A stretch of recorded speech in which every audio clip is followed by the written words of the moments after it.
Dans la situation de guerre. Effectivement. Et c'est beaucoup ça l'exception. C'est comme nous sommes dans une situation de guerre. Bon, le Kamouto a ça, a yebi maramou armée. Bozoka bemba, oh non, le quoi, bon, ma batte belé, azaka moutou, ya groupes armés à Rossa les logos. Piètre ministre de la Défense, vous n'avez pas idée.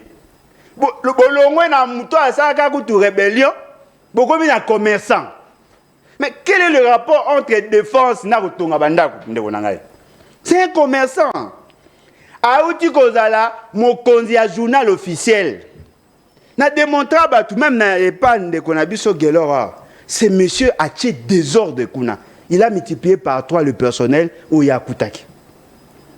Fort malheureusement, l'essentiel, Bamamba, il dépêche na tribu. Profil na défense, tu crois que quand même c'est... C'est un commerçant. C'est un mécène, c'est un commerçant. Un commerçant, il a un locataire. L'essentiel, c'est qu'il a un locataire, il a un parti politique et tout ça. Il peut pas PC, il peut pas revenir à Nan. Il a fait sécurité. Oui. Ah, il y a dans la période de galère, il y a après c'est pour ça ministère de la Défense. Ministère de la Défense. Vice-premier ministre de la Défense. Oui, le ministre, vice-premier ministre, c'est ministre de la Défense. Avant, on a vice-premier ministre. On est à côté du ministère de la Défense. PC. Moutatonga Banda, on a un locataire. Quel est le rapport entre Marambo Yayebi et Marambo Bopessi? Oh, tout ça, on a posé ça, ils ont dit que à tous les tribalistes, respecter nos normes. Il y a un peu de idée, tu changer la constitution pour essayer de battre. Ce qu'on peut imaginer, la constitution est beau. Otika ko nommé batu ya la province Moussouté. Et Pékin si, la constitution est beau. Nous sommes sali yango. Bon, ceux qui ont pouvoir de décider yemoko sans constitution. On a sandeni. On a kobanda likolo tina suka macha mumenu tina se. Ce n'est pas normal, papa. Bongi sa makamo baby sa ozo boma unité nationale. Moi, Félix Tshisekedi Bengazaki est lutté. Élu président de la République démocratique du Congo, je jure solennellement devant Dieu et la nation d'observer et de défendre la Constitution et les lois de la République. Il est obligé d'observer. C'est-à-dire que tout acte ne met pas Félix Tshisekedi. Il faut tenir compte de la sensibilité sociologique. C'est-à-dire que quand il nomme, il faut ça un tableau. Il a un tableau panoramique. Oui. Il y a combien de personnes au Bazaï à la province telle? Est-ce que tu as respecté les dispositions de la Constitution, l'article 90, par rapport à la composition? Oui, toutes les provinces sont représentées. Le ministère est combien? Autant. En ce moment-là, les gens vont se dire oui. Ata pesa ki batu akasa oriental, poste belé, mais du moins toutes les provinces sont représentées. Pourquoi les autres n'ont une vingtaine d'une seule tribu et les autres n'en ont pas? Il y a combien de tribus au Maniema?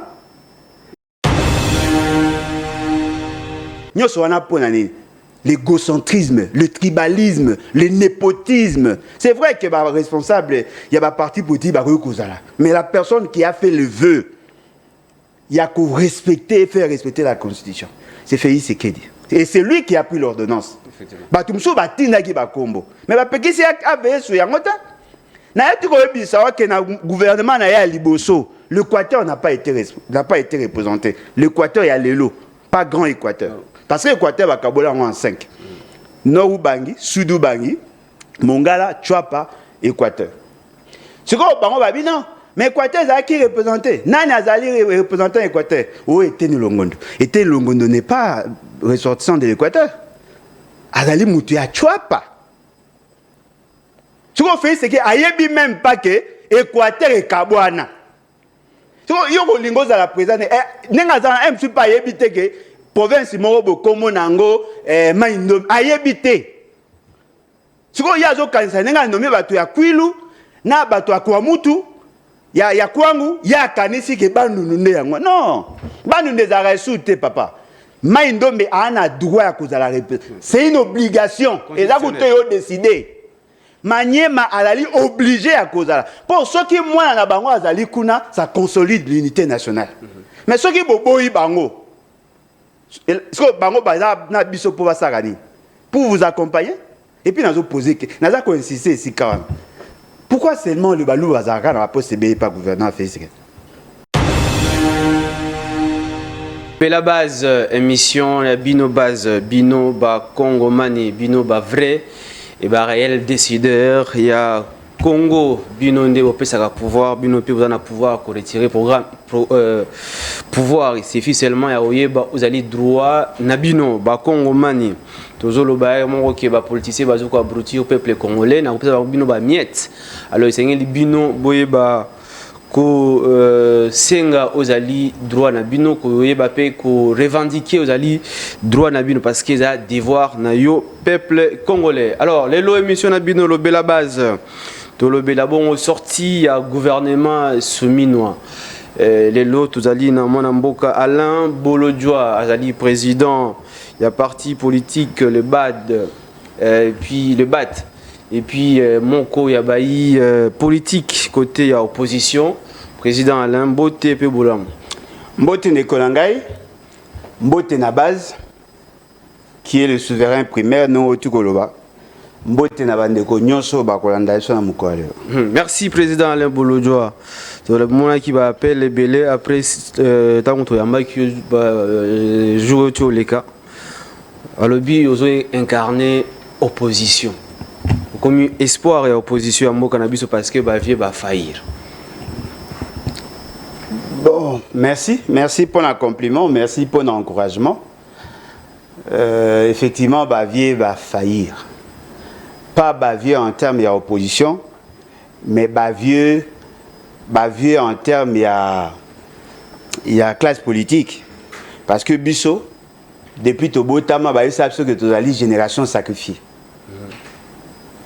Bato balobaka na biso bazali génération sacrifiée batinda bana ba ona poto ba otanga lelo bana na bango bazui bokonzi bazolinga to loba pe ke baleki na biso ba sacrifier non ba papa na bango basala biso mabe ba bebisa éducation ba bebisa administration to bundi quand même poto zongisa mboka na mwa alima. Lelo bana bango bazongi balingi ba sacrifier ba génération ezakoya ngana botama na clinique ya Mbandaka mardi le 18 octobre 1977. C'est-à-dire que né Nazar wa calamité na ko 47 ans d'âge. Totangi na passe o ezali que enseignant azolela nzala na kati ya salle. Tobundi quand même poto si sapé ba classe yango. Tobundi ko si sa classe misala ezate. Tobundi mais bana ya bato basala biso mabe lelo bazongi baye lisusu na likanisi ya kokonza biso baza kozwa ba décision contradictoire. Donc biso to ça la fixation sur l'opposition té. To ça la fixation sur la classe politique de manière générale. Ce qu'ils nous ont fait, ça doit s'arrêter. So biso to la génération sacrifiée. Ba leki na biso na bana na biso, baza la ta na espoir. Yango moni toza ko bunda. Et ceux qui bolobi que naza ko incarner opposition, merci. Mais comme maloko a statut te lokwa Etienne Tshisekedi ndenga zalaka a koliti a côté opposition ti a kufi.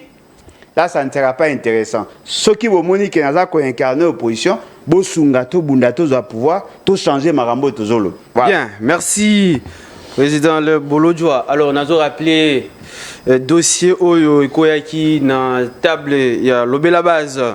Dali dossier, il y a ministre sortant, il y a transport, ndeko Marc Ekila, il y a AFDC, il y a Bati Lukwebo, ndeko Olongoli ba kombo, il y a ba agent, ba travailleur, oh bazaki ba collaborateur, il y a Cher Rubin au Kende, Olongoli ba kombo wana na ba indemnité de sortie, ozu ba kombo ba o ya yo otie bango. Ba o ba ta travailler na Cher Rubin au Kende te. Bah tu as parti na yo otie bango et puis le comble que olongoli okosi lobi ke kombo ya directeur de cabinet chez Rebe Okene ezalaki bobo o ezalaki Théo Binamungu.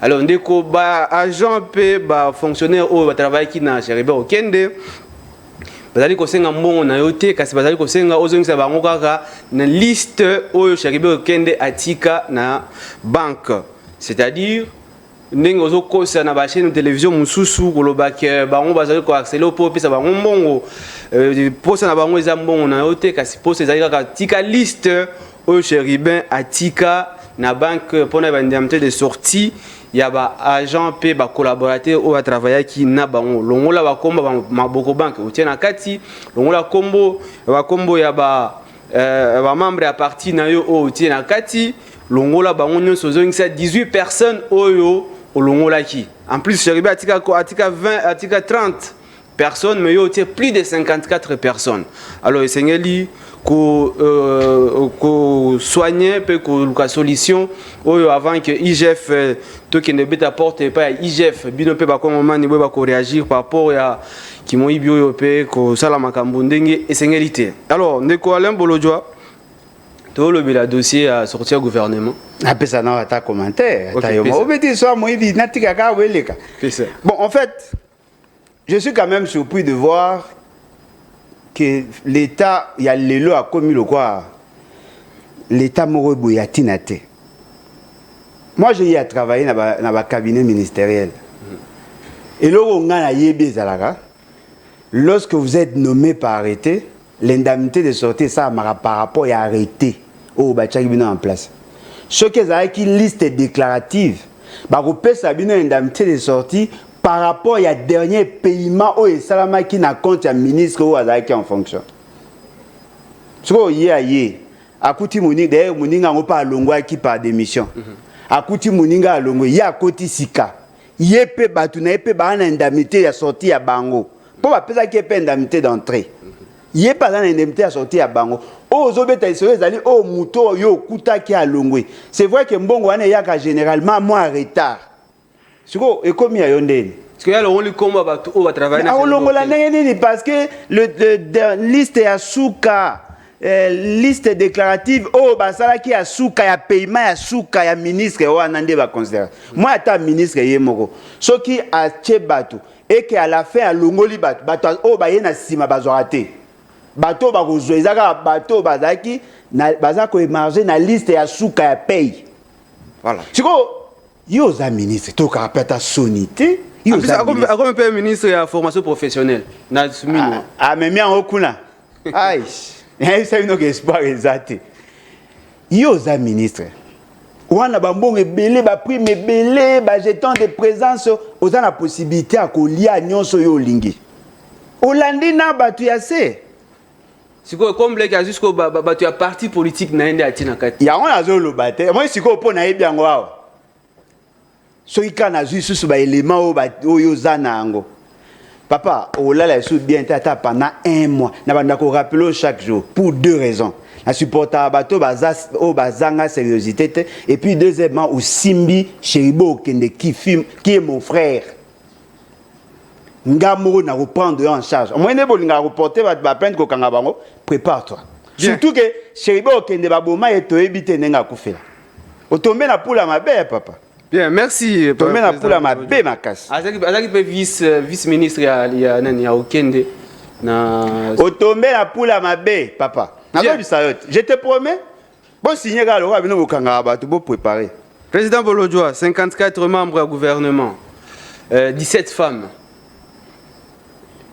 Et puis tomoni ba bilonga sika au moins plus de 31 personnes. 31 figures emblématiques qui a sika côté. Satisfait au moins. Et puis tout le monde moko ya bayi opposition na kati. Opposition net nan.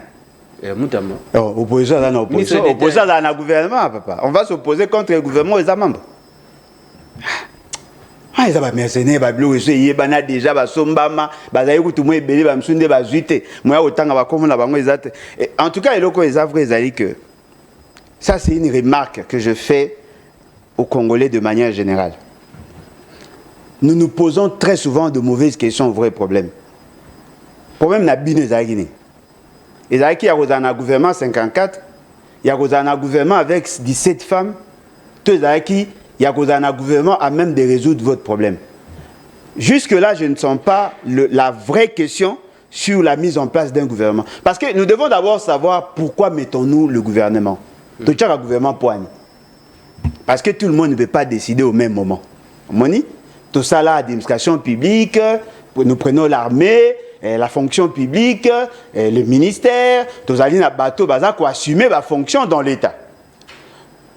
Le corps, que ça de manière disparate, nous devons créer un ministère. Le ministère, ce sont des départements. C'est ce qu'on appelle la départementalisation. Dans le ministère, tu as un ministre, la personne du ministre, qui est une entité du ministère. Il y a mis un cabinet. Dans le ministre, il y a ce qu'on appelle le secrétariat général. Dans le secrétariat général, il y a le secrétaire général et il y a les directions. Les directions sont dirigées par les directeurs. Dans la direction, il y a des divisions. Les divisions sont dirigées par le chef de division. Dans la division, il y a le bureau. Et si dans le bureau, il y a un chef de bureau et puis il y a d'autres agents. Agents de première classe, deuxième classe et les autres agents. Oh, il y a service d'appoint, chef de département et ainsi de suite. Dans cette configuration, tu as une division, une représentation au niveau de la province. C'est comme ça que nous sommes organisés. Un ministre, c'est un chef de département. Le ministère est un département thématique. Ministère de la Finance, à Kipaka. Ndengeni ya mbongo ezokota, ndengeni ezako bima. Ministère ya budget, atalaka, ndengeni ya ko budgéter ou ko budgétiser les dépenses publiques pour que ça manenge ya ordre, ndenge ya aliment. Ministère de l'Agriculture, alali o azako s'occuper na production, na ba mécanisme de production, tout ça, gestion à bateau dans un secteur. Ministère de la paix, ça dit que chaque ministère a un département pour résoudre un problème de la société. Alors, ce qui va le gouvernement en place, il faut qu'il y ait un gouvernement pour résoudre le problème. Quels sont nos problèmes aujourd'hui? La sécurité dans l'Est, il y a aussi social, la population congolaise, oui. Manque des infrastructures. Infrastructures. Jean-Pierre Bemba na transport quand même, on espère que Makamou. Yo bandi maman Jean-Pierre Bemba. Tu poser une question. On énumérer pas problème. Ok, donc souci n'angana yezali. Sécurité. Voilà. Défense. Oui. Sécuriser frontières. Population dans la kimia. Effectivement. Ce qui population dans la kimia. Population a convaincu dans l'occupation. Et que ça, la population a produire. Tant que la population a produire, aussi c'est la question d'Anzala. Mais pour que ma caméra tambola, il faut pas bon que ça banzela. Il faut un système de transport adapté. Mais Mouto Yazaki a commis le ministre de transport. A tous dans la ministre de défense, tu Jean-Pierre Bemba, oui. Ah, ça a récupéré ta territoire, moro pour Bazaki, tu as 3 territoires, tu as maîtrisé. Ata moko, azui. Bon, morote, ata 4-4. Azuite. C'est comme moi, nous avons 2 sur 10. Pour ça, les repêchages, n'engenini. Et puis, à passer dans la classe supérieure, n'engenini.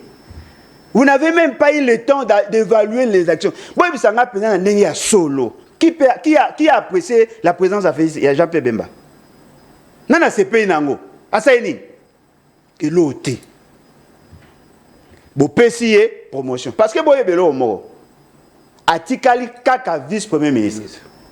Ma commune ministre de transport. C'est-à-dire que sur le plan protocolaire, Aza troisième personnalité du gouvernement. Après ministre de la Défense, il y a une deuxième position. C'est-à-dire que premier ministre, ministre de la Défense, ministre de transport. Après de l'autre, parce qu'il y a la place de premier ministre, ministre de l'Intérieur, ministre de la Défense. Il garde sa position, mais bon PC portefeuille. Bon PC ministère de transport. Ministère de transport et communication et Zanine. C'est ce ministère-là qui va gérer l'ancienne ONATRA. Oui. C'est ce ministère-là qui doit gérer Congo Airways. C'est ce ministère-là qui doit gérer des Transco. RVA, RVF, RVM. Au décas, il y a Congo, il y a Pont Maréchal. C'est-à-dire que toutes ces structures, on a plus de 10 départements où il y a gérer. Au GFREM. Nyosoana, Azako supervisé, Nyosoana. Mais ces problèmes-là, c'est le plus grand problème que nous avons. Parce que pour résoudre les questions sécuritaires, il faut avoir la capacité à relier la province. Effectivement. Même pour que l'armée tambola. Ils ont 5 à malam. À gérer l'aéroport, à gérer le port, à cause gérer banzela o eza ko ça transport ma péage et tout ça à cause gérer makamba ba rivière et nyonso mais Bemba n'a jamais fait preuve de compétences dans domaine wana popo ça n'a été que Bemba quoi ça société à papa na SIB à quoi ça yango vous savez pourquoi baché explique poids politique. Car pour un poids politique, bon poids politique, vous avez un poids politique dans le sens que le quoi a qui fait ce qu'est l'Équateur, il faut pas ça y kuna le quoi en Assemblée nationale, qui pose sa malongate, va ça pour que ça ait une sorte d'équilibrage. Au lieu de satisfaire la question de gouvernance, bon satisfaire la question d'ambition, il y a bango. Ok. Bon, déjà, et ça passe. Il y a d'abord dossier, maintenant il y a représentativité parce que ça cause déjà problème. Tout le monde dit déjà cookies. Il y a des députés nationaux, il y a Maniema. Ça dit déclaration d'abord, on peut fustiger absence. Il y a province, il y a Maniema, il y a gouvernement. Il y a également absence, il y a Maïndombe.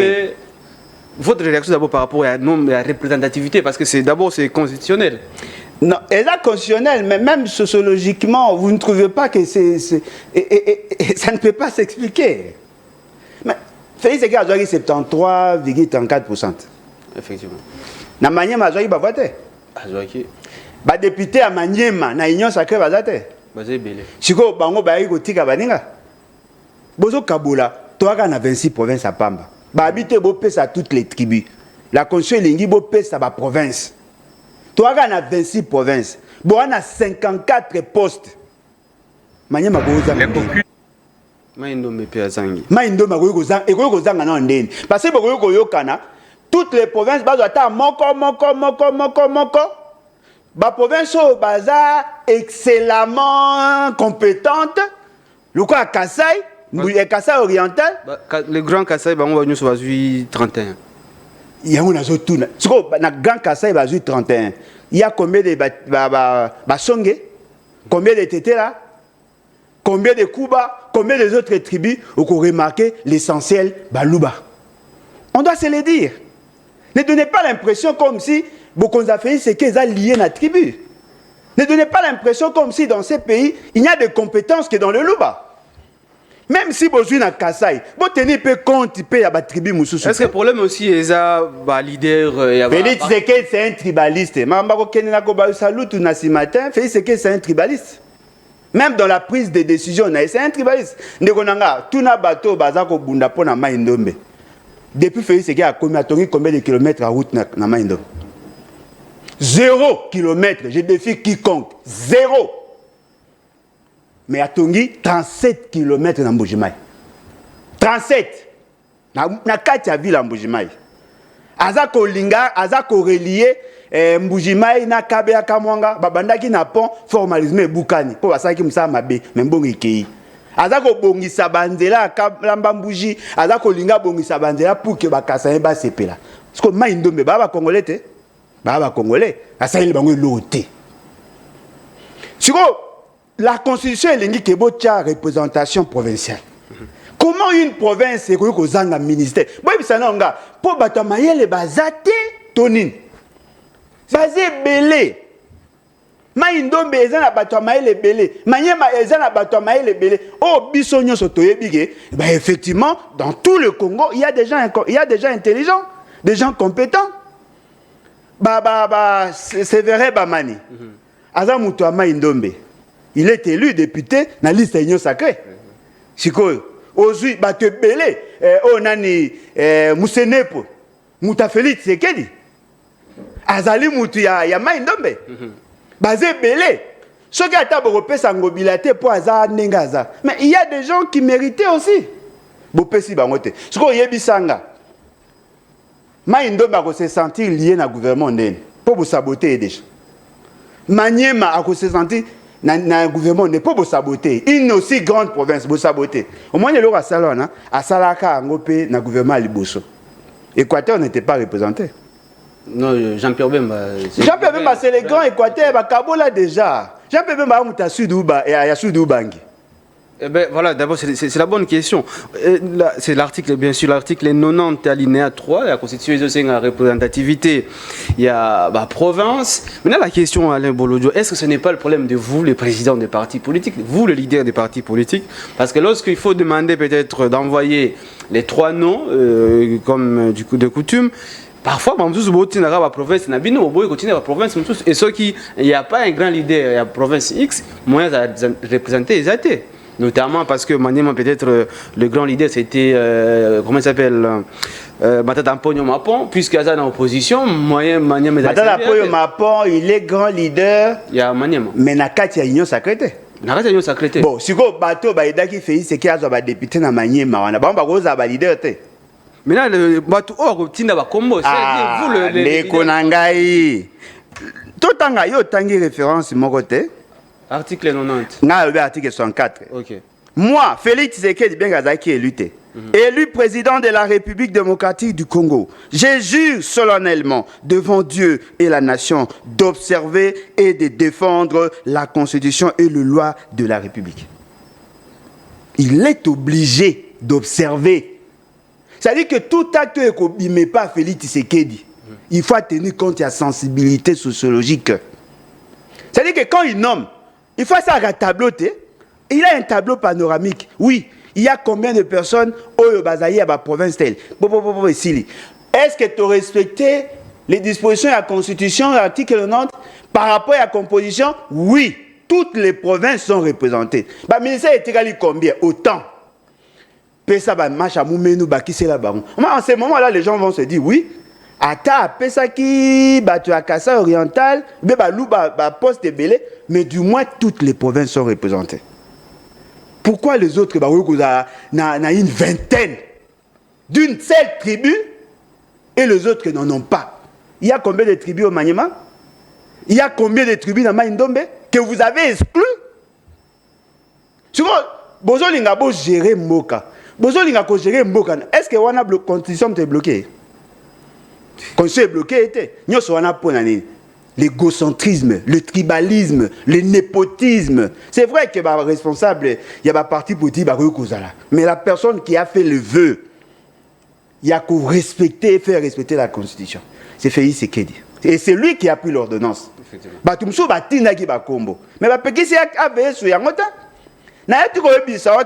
gouvernement l'Équateur n'a pas été représenté. L'Équateur, il y a l'élo. Pas grand Équateur. Parce que l'Équateur va kabola en 5. Nord Bangi, Sud Bangi, Mongala, Chouapa, Équateur. C'est quoi au Bango non? Mais l'Équateur, c'est qui représenté? Nani Azali représentant l'Équateur? Où était Longondo? Était Longondo n'est pas ressortissant de l'Équateur. Azali Moutou à Chouapa. Ce qu'on fait, c'est qu'il n'y a même pas que l'Équateur est Kabouana. Yoko lingo za la présidente nenga za un petit pas yebité que province morobo komo nango maindo ayebité siko yazo kanisa nenga nomi batu ya Kwilu na batu ya Kwamutu ya Kwangu ya kanisi ke banunde yango non banunde za resute papa maindombe ana droit ya kozala c'est une obligation et là vous te décider. Maniema alali obligé à cause de ça. Pour ceux qui moi na bango azali kuna, ça consolide l'unité nationale. Mais ceux qui boboyi bango, ce bango baza na biso pour basarani, pour vous accompagner. Et puis nazo poser que naza ko insister ici quand même. Pourquoi seulement le balou bazaka na poste be pas gouverneur Félix? Oui, mais on va expliquer pourquoi bazala kaka ebele depuis gouvernement à Liboso Tilelo parce que le gouvernement a ça là et ça quatrième gouvernement. On réfléchit ensemble avec vous. C'est pas normal. La présidence il y a Mobutu qui est Équateur Mongala Balou bazaki qui faiblement représenté aussi. Balouba. Ouais. Ah bon? À l'époque, il y a Kabila les paix. Ouais, non, kanisa. Il y a un tangelote. Ok. Il y a un tangelote. Bon, compter nombre de Bakassaïens au besoin primature. 9. 9 premiers ministres ressortissants en Kassai. 9. L'essentiel d'entre eux étaient les Balouba. Mabi Moulumba Mouloubate. Nani Moulumbalou Koj. Le ministre Yabalouba qui est belé. Et belé. Et puis, dans le premier ministre, non Louba. D'ailleurs, nani Pinga Kasenda, azaka pe pour même ministre. Azaka tribune. Si on a eu ce compté, ba Équateur, bazaka ba premier ministre. On sentit que va comme même pas neuf. Et puis Mobutu a un modèle pour Bobundi Sakai. Kabila les pères. D'abord, écoutez, on l'a quitté. Mais Kabila le père n'avait pas un premier ministre. Prenons Kabila fils. Oui. Banani bazaki belé. Mais même le gouvernement, il bazaki faiblement représenté. Papa, Kabila zaki à connaître combien? 5 premiers ministres. Oui. Il y a Liboso, Bandundu, Gizenga.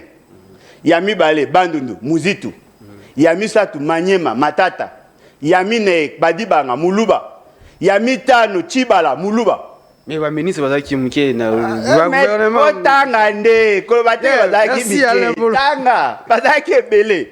Est-ce que on remarque que tout bokonzi a Kabila fanda qui na parti S na baluba. Bon il va dire plus influent. L'essentiel directeur ya cabinet na au professeur Bochab. C'était un Luba. Directeur ya cabinet adjoint au Ezalaki Jean-Pierre Kambila. C'est un Kassaïen bien il sur Azam Muluba mais c'est un Kassaïen. Il y a des gens qui ont travaillé comme ça. Oh, tous les gens pour ça, ils allaient que, à tous les tribalistes, respecter nos normes. Il y a un moment où tu as dit, tu as changé de constitution pour essayer de mater. Ce qu'on peut imaginer, constitution est beau, otika ko nommé batu ya ba province msusuté et peki si constitution est beau, mais yo sali yango. Bon, ceux qui ont na pouvoir de décider yemoko sans constitution. Anga sandeni. Bongo bandaka ko banda likoloti na suka macha mumenu tina se. Ce n'est pas normal, papa. Bongi sa makamo baby sa ozo boma unité nationale. Bon, alors bolojo to le d'abord ba ministre ba tikali. Ou ba ministre zaki déjà na sama 1 2 Boussa. Osuki ba na sama 1. Depuis concertation. OK. Concertation, dialogue. Il y a nani il y a nini comme nani. Dialogue il y a dialogue il y a catholique Saint-Sylvestre azalaki ka ministre Alebache donc azalaki Badibanga il était là Sama Lukonde nani Chibala azalaki wana Ilunkamba azalaki wana aye lisusu Sama 1 azalaki Sama 2 Sama 3 oyo toza nango lelo 6 fois Sama 3 6 fois ministre. Mais la grande question que l'on doit se poser, il était au ministère du Plan, qu'a-t-il fait? Assaini, qui a souvenance d'un document pondu par lui? Programme ni Boyoki, ou bien financement ni y a trouvé, oh et Bongisi a été l'oro, ministre du Plan le plus incompétent, Esaïe. Alors moi, ministre de Yanni, à quel ministre, il y a commerce extérieur, Badibanga, et Chibala. Na Chibala oh ya kotiwa na ministre commerce extérieur a remplacé nani je crois tant où il y a longo de la Boji sanga a commis à longo à sali ministre ya commerce extérieur non il y a remplacé Boji faisait à quel ministre ya commerce extérieur afandi je crois le type le azaka ministre commerce extérieur oui bah nommé toujours wana alors si vous poser ce question na commerce extérieur ça est-ce que vous avez une idée la situation ya OCC? Êtes-vous sûr que l'OCC est en train de faire bien son travail de manière optimale? Sentez-vous vraiment qu'effectivement nous sommes sécurisés sur le plan attaque biologique ou chimique à partir de la frontière? On a 128 points d'entrée dans ces pays. Vous avez peut-être surpris, Natamboula a plusieurs points d'entrée. Plusieurs points d'entrée. La qualité à ma baie, ils répondent à normes isotées. Ils ont quota. Mais comment quelqu'un peut être tellement compétent à comment plus stable que la Constitution? Non. Toujours Julien Paloukou, après près de 10 ans gouverneur à Nord Kivu, de voir que tu peux pas ministère l'ont répété. Non, mais à Zolo Bate, bon, on a évité ceux qui m'ont et ça à Marakuna. Mais je me rends compte que Félix Tshisekedi veut lancer un message à la population. On n'a pas assez de gens de qualité. Pourquoi doit-on maintenir le même joueur? Une équipe qui a échoué. On va maintenir le joueur Ndeni. Parce que la sélection doit changer par rapport à la compétition. Comment quelqu'un qui a travaillé, c'est vrai, il a travaillé comme gouverneur, certainement que bilan est peut-être mitigé ou négatif, c'est à vous d'apprécier. Ces messieurs entrent en fonction, il est ministre en charge de l'industrie. Et là, on a quand même ça, la publicité, non, voilà, c'est grâce à lui qu'il y aurait une industrie pour fabriquer le carreau. Bah ça, il a une publicité. Non, carreau, bah ça, il y a carreau, il y a faïence, tout ça. Mais à industrialiser. Oh, tout ça, sérieux. Et là, on va te tout le monde est ministre de l'Industrie. C'est celui-là qui est censé concevoir le politique public en matière d'industrialisation à pays. Ce qui est pensa compétent. Bon, ne fût-ce que cartographie, il y a une zone industrielle. Où est-ce qu'on doit implanter les industries? Quelles sont les exigences? Proposer des textes pour inciter les gens à venir investir et faire en sorte que l'investisseur à Libanda, pour que tout le monde sa cartographie. Même ça, ils ont été. La promotion de l'industrie. Alors, vous gérez FPI. D'abord, parce que lobby Maramouana, je me rappelle d'abord dossier, il y a Izine à Kirdan. Les jeunes là, je les connais personnellement. Bah, il y a qui bon, va promettre qui va on va peser les lots, va peser bah on va se démener les lots. Même si ministre qui n'a une ouverture, il y a entreprise en question. Non, mais l'ouverture, c'est une entreprise privée ou publique. Non, c'était prévu que... Et la partenariat public-privé. Dans le cadre de partenariat public-privé, ça aller entreprise. Si il y a un capital, il y a investi, il y a un gouvernement. Oui, à travers... En numéraire. Et puis après, il y a été. Si il y a quand même produit. Oui, les jeunes, ils vont bunda pour nous. Té, maman, au bunda té. Vous voyez qu'il y a bon matin. Bazo bunda oui, mais bazo té qui ou dans. C'est une bonne question. Ça, il y a combien d'emplois? Quel est le problème résolu? Papa, je suis formateur en conception, élaboration, évaluation de projets. Ça a résolu quel problème? Les jeunes ont son intention de créer son industrie. Vous n'êtes pas obligé de vous imposer dans son industrie. Botika a évolué. Vous payez une exonération, vous facilitez pour que l'industrie en évoluant, il va créer les conditions et emploi, il va élargir probablement l'assiette fiscale, il va payer les impôts, ça va faire en sorte que l'État n'est pas obligé d'être actionnaire dans toutes les entreprises. Est-ce que vous avez une idée sur la rentabilité à Kirdan? Pourquoi l'État doit perdre son temps? Il y a quoi accompagner? Non, il y a quoi lingas à l'actionnaire nanyoso. Tikaye a évolué. Bon accompagner parce que l'eau tant qu'il y a un investissement il doit payer les impôts, il doit payer les taxes, il doit payer les charges d'exploitation. C'est ce qui paye sur eux. Jeunes Congolais, à tes étrangers. Vous voyez que ça, on crée combien d'emplois? Autant. C'est ce qu'on appelle la valeur ajoutée sur le plan économique et sur le plan budgétaire. C'est important, ça va créer des emplois. À refoutre à SNEL, à refoutre à Régie des eaux, à refoutre à Boé, à soutenir. Avancer. Botika a évolué. Ce qui est bon, Monique a salé entreprise, local salé entreprise, tout ça qu'il y a comme mélange sur un crédit. Tout facilité, tout ça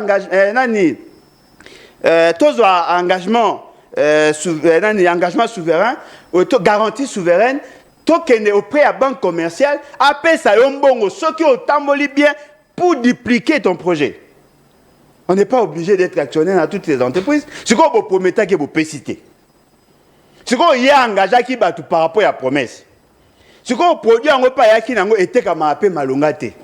Et puis, charge d'exploitation et comme belé, recette prévisionnelle, il y a qui est atteinte. Naturellement, beaucoup remarqué, à Kokanga, à Kouyi. Na bon aya qui n'a nyonso ekei. Mité mamabe. Oui, na mona bato mité mamabe. Les dirigeants congolais, sincèrement, on a évité comment on doit vous faire, mais je me rends compte que vous n'aimez pas la jeunesse de ces pays. Voilà.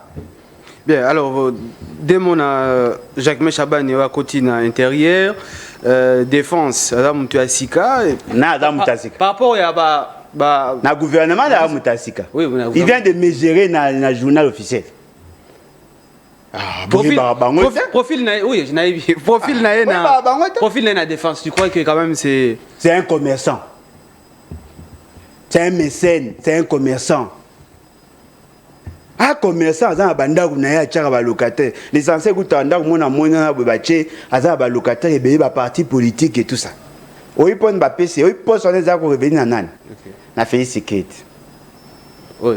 Ah, il y a dans la période de galère, il y a après c'est pour sa ministère il y a défense. Ministère à défense. Vice-premier ministre à défense. Oui, le ministre, vice-premier ministre, c'est ministre à défense. Bah, avant l'année vice-premier ministre, n'est pas à côté à ministère à défense. Bah, PC. Mutatonga banda kuna ya cheba locataire. Quel est le rapport entre Marambo et Ayebi et Marambo Bopesi? Dans la situation de guerre. Effectivement. C'est beaucoup ça l'exception. C'est comme nous sommes dans une situation de guerre. Bon, le Kamuto a salle Ayebi Marambo armé. Bonjour Bemba, oh non, le corps Boma Batebele, Azaka Moutou, il y a groupes armés à Rossal et Logo. Piètre ministre de la Défense, vous n'avez pas idée. Bon, le Bolongwe na Moutou a Saka Koutou rébellion, beaucoup de commerçants. Mais quel est le rapport entre défense et Narutonga? C'est un commerçant. Aouti Kozala, mon konzi à journal officiel. Na démontré tout même na épargne de Konabiso Gelora. Ce monsieur a tué désordre Kuna. Il a multiplié par 3 le personnel au Yakutaki. Fort malheureusement, l'essentiel, il dépêche na tribu. Pour qu'il ait un journal officiel, c'est ça sonité. Bazou a commis député national. Boyoka aventure. Pendant qu'il était en la plénitude à pouvoir, il n'a pas rendu public la décision à mise en place dans le journal officiel. Paf a commis député. A ebige marambese baby. Abimisi liste wana o ya salaki a battu a mise en place kuna abimisi pendant qu'il est député. Les gens ont réagi. Moi j'ai eu l'information. Et après, vous savez quoi? Félix Tshisekedi a eu une décision à tous les députés continuer à assumer fonction. Il a appliqué cette décision-là avec l'IAOU. Ils ont fait des mises en place en désordre. Et M. Le Kwaza a mis à Félix Tshisekedi, on fait des mises à défense. Alors, oui, Sanga, le profit de la personne et les missions, quel est le rapport? Nous avons des spécialistes sur des questions de guerre, Bazalia. Spécialiste sur des questions armées. Même si on pouvait faire une exception, on pouvait prendre même un ancien général. Ce qui critère pourquoi qu'on loukata parmi les anciens hauts officiers militaires ou bien les spécialistes en matière de stratégie militaire, tous en mouto à yebi, peu à pesami moussala. Les intégral pour faire une défense. Je ne connais pas bien l'armée. N'a pas loi. Tout ça, la mouta yebi. Pour nous insister, toi, on a période de guerre. Toi, on a période de guerre. Bah novice, bah récompense, bah on a pas poste stratégique. Pesa ta poste, moi, ta ministère de la culture, le gars qui parle, qui pour nous avoir. On pesa ta ministère de la culture. On pesa ta ministère, il y a jeunesse, bien que Boni Bocha Batuka na le. Pourquoi Bobe ça ma kamoué? C'est que sincèrement nga ko to surprendre non ngata na ebida ki ngai ça ma pekabo. To comme na suka émission mais c'est dans le but quand même profil, c'est-à-dire pour nayo ba profil ya ba ministre ou ba place. Ça ngata moroté. Pourtant on doit ba ministre et ba monde ba tout ba compétent. Non, tu vas parler d'une manière générale. Oh mais général né mutu na formation na. Ba profil na bango. Ce que tu ba profil ce que ngeko talé ba profil na bango. Na ju moindo nzangi. OK. Oui, mais c'est un développement rural. Parmi les meilleurs.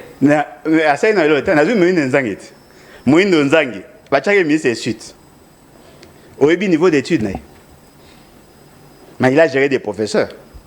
Il y a un système LMD. Bien qu'ils aient appliqué, parce qu'on a causé la base à la prêt sur l'opérationnalisation.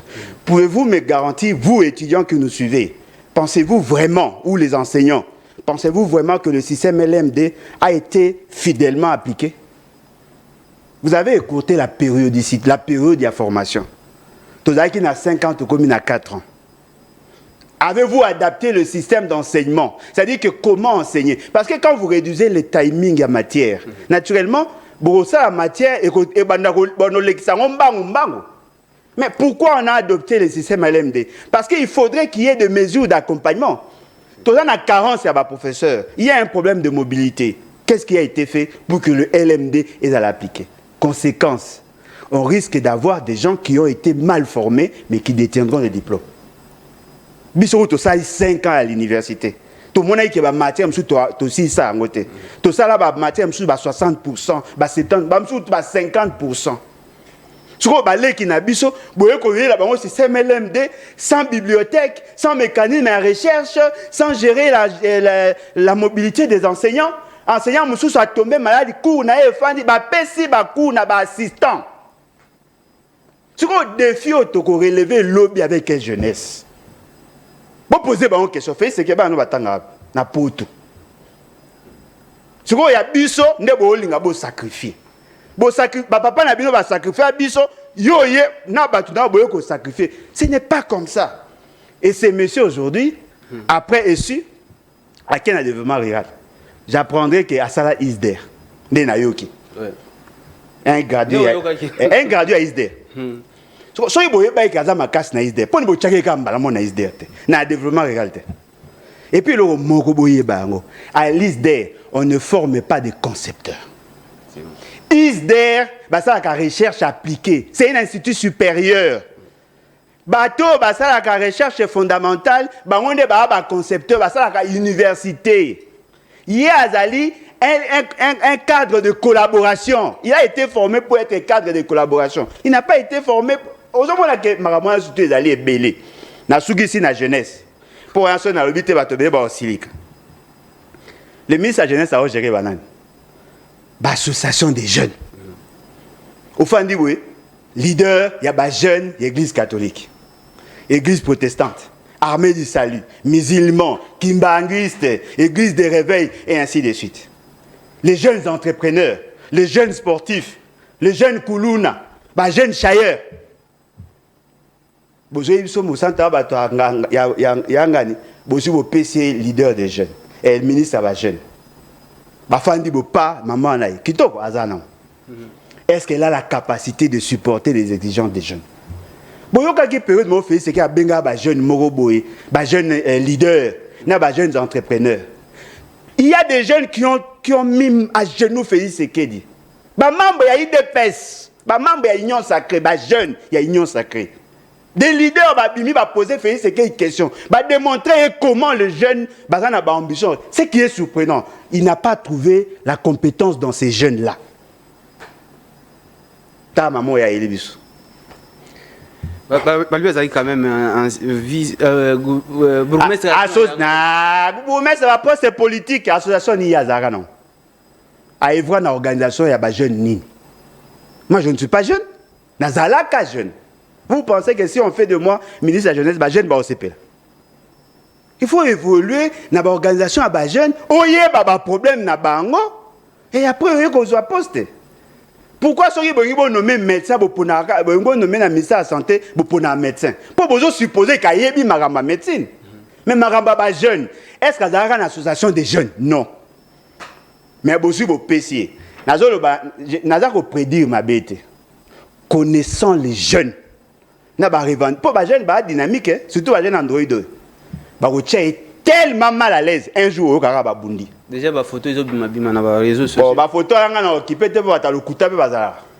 Et puis, Bobo, ça n'a été que ça n'a vie. Bien que vous terniez l'image a pris à fonction, mais ceci répond-elle au profil par rapport à la question des jeunes?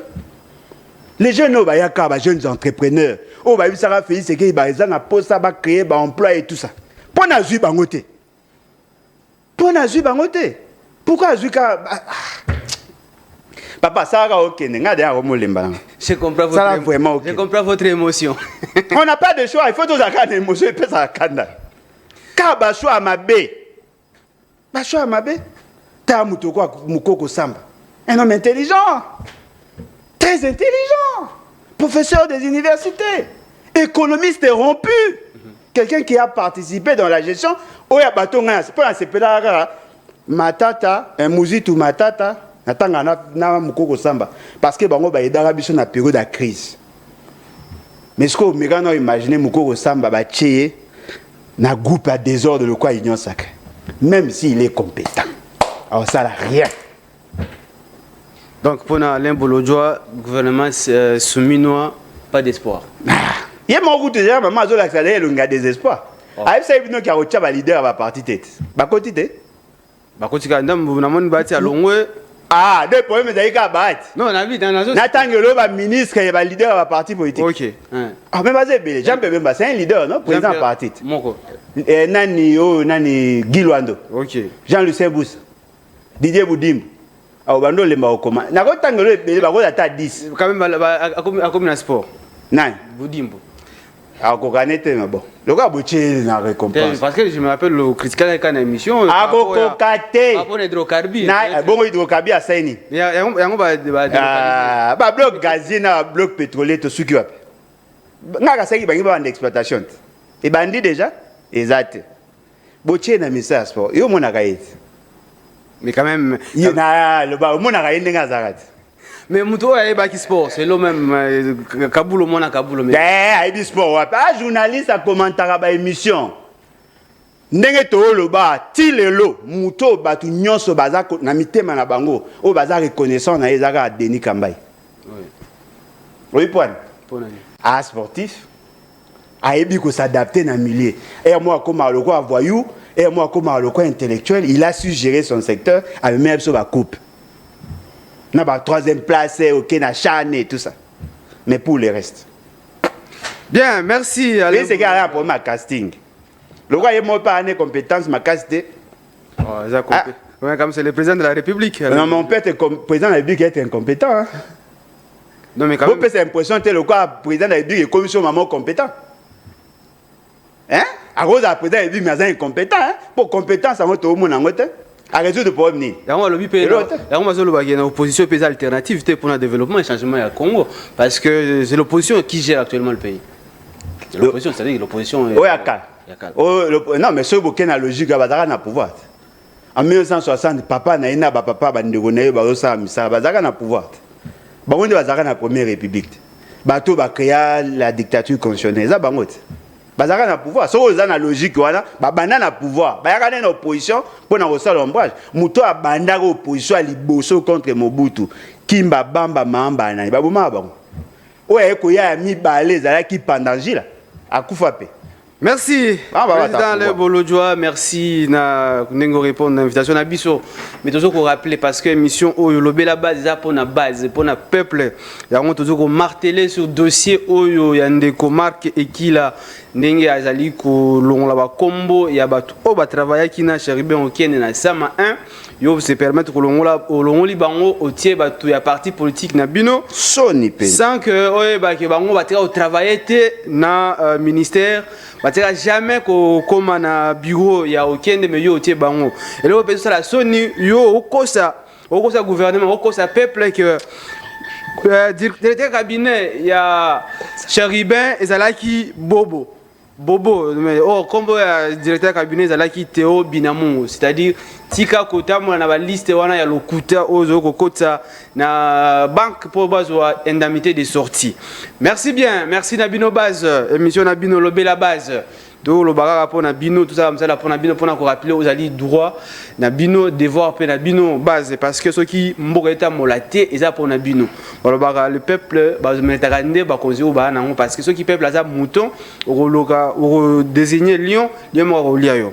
Merci Alain Bolodjoa ndenge répondre à l'invitation à Bisso. C'est à moi de vous remercier. Je espérer que ba jeune ba oyo ka mambo lobi na suka. Ba lion bochi wana ba olia bino. Bon ba ende ko ibati. Voilà. Mais c'est que les leader boy ba ko bundela ou ko éveiller. Ngana sala nanga, moi j'ai fait ma part. On est batté ba enclencher article 64. Merci bien. Toko Binasuka émission Lobé la base, émission Nabino Base. Merci président Alain, merci à vous. Merci. Bilo parti politique nous arrête. Na avenue cabinet numéro 200. Na likota lingwala en diagonale gauche na pasteur Abasse Beyon. Comment s'appelle Kasambakana. Déjà bazo 20 ans de prison pour nanenga bala. Eh bacha 7 ans. Prochainement, on va remettre à 20. Et puis, on va église.